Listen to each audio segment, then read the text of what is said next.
ఇల్లు మీది రిజిస్ట్రేషన్ ఖర్చు మాది. క్రెడాయ్ ప్రివిలేజ్ కూపన్ తగ్గించుకోండి. ఈ మెగా ధమాకా ఆఫర్ పొందండి. CREDAI Vijayawada property show. Welcome to Suman TV. నేను మీ విజయ్ని. ఈరోజు నేను చెప్పబోయే కథ ఒక నేరం, కానీ అది కత్తితో తుపాకీతో చేసిన నేరం కాదు, నిర్లక్ష్యంతో చేసిన హత్య. ఈరోజు నేను అడగబోయే ప్రశ్న ఒకటే: ఆమె చావుకు కారణం ఎవరు? ఈ పాపం ఎవరిది? ఈ ప్రశ్నలకు జవాబు చెప్పాల్సింది ఎవరూ కాదు, మన మధ్య ఉన్న ఒక ప్రభుత్వ వ్యవస్థ. అన్నమయ్య జిల్లా మదనపల్లి జిల్లా ప్రభుత్వ ఆసుపత్రి పేదవాడికి దేవాలయం లాంటిది. ఆసుపత్రి అంటే ప్రాణం పోసే స్థలం. అలాంటి చోటే ఒక మహిళ ప్రాణాలు కోల్పోయింది. బెడ్ లేక కాదు, డాక్టర్ లేక కాదు.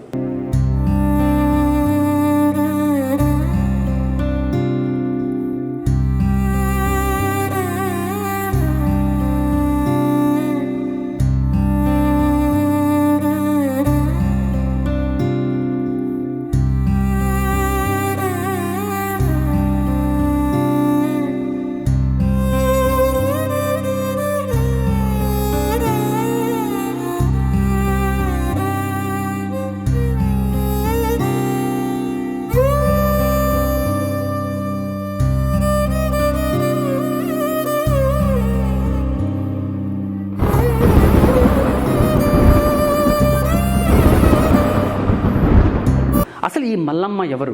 అన్నమయ్య జిల్లా మదనపల్లికి చెందిన మల్లమ్మ జీవితం చాలా సాధారణ కుటుంబం. రోజు కూలి పని ఉంటే తిండి, పని లేకపోతే అప్పు. తమ్మాలపల్లి మండలం బలకవారిపల్లిలో భర్తతో కలిసి జీవితం సాగిస్తుంది. ఆరోగ్యం ఆమెకు పెద్దగా సహకరించేది కాదు. కొన్ని రోజులుగా మల్లమ్మకు బాగా అస్వస్థతకైతే గురైంది. సో శరీరం బలహీనంగా మారింది. నొప్పి అసలు తగ్గడం లేదు. ముందుగా ఊర్లో ఒక చిన్న ప్రైవేట్ ఆసుపత్రికి తీసుకెళ్లారు. అక్కడ డాక్టర్లు చూసి ఇంకా టెస్టులు చేయాలి, ఇక్కడ కుదరదు అని చెప్పేశాడు. అప్పటికే కొంత డబ్బు ఖర్చు అయింది. మిగిలిన వైద్యానికి డబ్బులు లేవు. అక్కడే కుటుంబం ఒక నిర్ణయం అయితే తీసుకునింది: ప్రభుత్వ ఆసుపత్రికి తీసుకెళ్దాం, అక్కడైనా చూసుకుంటారని. అలా మల్లమ్మను మదనపల్లి జిల్లా ఆసుపత్రికి తీసుకొచ్చారు. ఆసుపత్రి అంటే ఆశ, పేదవాళ్లకు అదే చివరి దారి. శుక్రవారం రోజు ఆమెను ప్రభుత్వ ఆసుపత్రికి అయితే చేర్పించారు. మొత్తానికైతే తాత్కాలిక వైద్యం చేశారు. చేతికైతే క్యాండ్లు పెట్టారు. అక్కడ వరకు అందరూ ఊపిరి పీల్చుకున్నారు, ఇప్పుడైనా బాగుపడుతుందేమో అని. కానీ ఆ తర్వాత జరిగిందే అసలు విషాదం. చికిత్స చేసిన తర్వాత మల్లమ్మను లోపల వార్డులో బెడ్ మీద పడుకోబెట్టలేదు. ఆమెను ఆసుపత్రి బయటకు తీసుకెళ్లి చల్లని స్లాబ్ కింద పడుకోబెట్టారు. ఇక్కడే ఉండండి అని చెప్పి వెళ్ళిపోయారు. చేతికి క్యాన్లు ఉన్నాయి. నడవలేని పరిస్థితి, బలహీనంగా ఉంది. రాత్రి పడింది, చలికాలం, చలి ఎక్కువగా ఉంది. ఆసుపత్రి లోపల బెడ్లు ఉన్నాయి, దుప్పట్లు ఉన్నాయి, సిబ్బంది ఉన్నారు. కానీ మల్లమ్మ మాత్రం బయటే ఉంది. ఆమె చలిలో వణుకుతూ ఉంది. శ్వాస తీసుకోవడం కష్టంగా మారిపోయింది.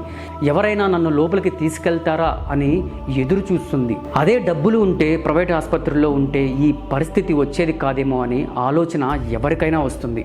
కానీ ఆమెకు డబ్బులు లేవు. అందుకే ప్రభుత్వ ఆసుపత్రికి వచ్చింది. ఆ రాత్రంతా మల్లమ్మ ఆరు బయటే పడుకొని ఉంది.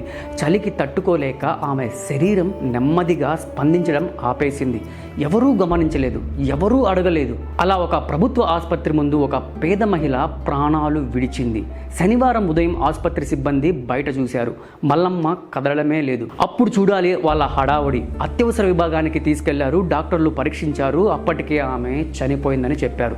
తర్వాత తమ కుటుంబానికి సమాచారం ఇచ్చారు. భర్త వెంటనే అక్కడికి వచ్చాడు. నిన్న ఆరోగ్యం బాగలేదని తీసుకొచ్చిన భార్య ఈరోజు శవంగా మారింది.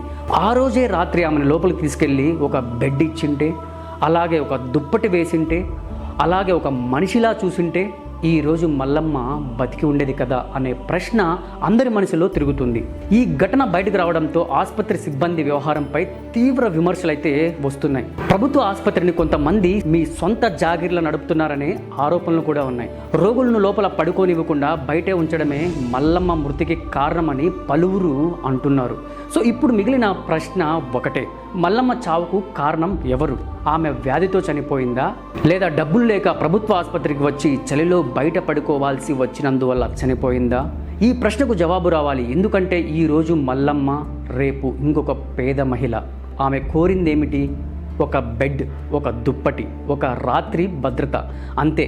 ప్రభుత్వ ఆసుపత్రి ఇవ్వాల్సిన కనీస మానవ హక్కులవి. ఆసుపత్రిలో అసలు ఏం జరిగింది? డాక్టర్లు చూశారంతకి? కానీ ప్రశ్న ఇక్కడే మొదలవుతుంది. చికిత్స చేసిన తర్వాత ఆమెను ఎక్కడ పడుకోబెట్టారు? బెడ్ మీద కాదు, చల్లని స్లాబ్ కింద. రాత్రంతా చల్ల గాలి, చలిమంట కూడా లేని పరిస్థితి. ఆమె కదలలేని స్థితి. ఆమె గట్టిగా అరిచిందా, నన్ను లోపలికి తీసుకెళ్ళండి అని అడిగిందా, లేదా అడిగినా ఎవరూ వినలేదా? ఆ రాత్రి నిశ్శబ్ద హత్య. ఆమె శ్వాస నెమ్మదిగా మారింది, శరీరం స్పందించడం ఆపేసింది. చికిత్స లేక కాదు, మనుషుల నిర్లక్ష్యం ఆమెను చంపింది. ఇది హత్య కాదా చెప్పండి? కుటుంబానికి సమాచారం అయితే ఇచ్చారు. ఆ భర్త గుండె పగిలిపోయింది, పిల్లల కళ్ళల్లో కన్నీళ్లు. ఆమెను లోపల పడుకోబెట్టి ఉంటే ఈ రోజు బతికుండేది కదా అనే ప్రశ్న జవాబు ఎదురైంది. ఈ ఘటనకు బాధ్యత ఎవరిది? ఆసుపత్రి సూపరింటెండెంటా, ఆర్ఎంఓలా, నైట్ డ్యూటీ సిబ్బందా, లేక మొత్తం వ్యవస్థదా? లోపల పడుకోకూడదు, బెడ్ లేదు, అక్కడే ఉండండి, ఇవి ఆదేశాలా లేదా నిర్లక్ష్యమా?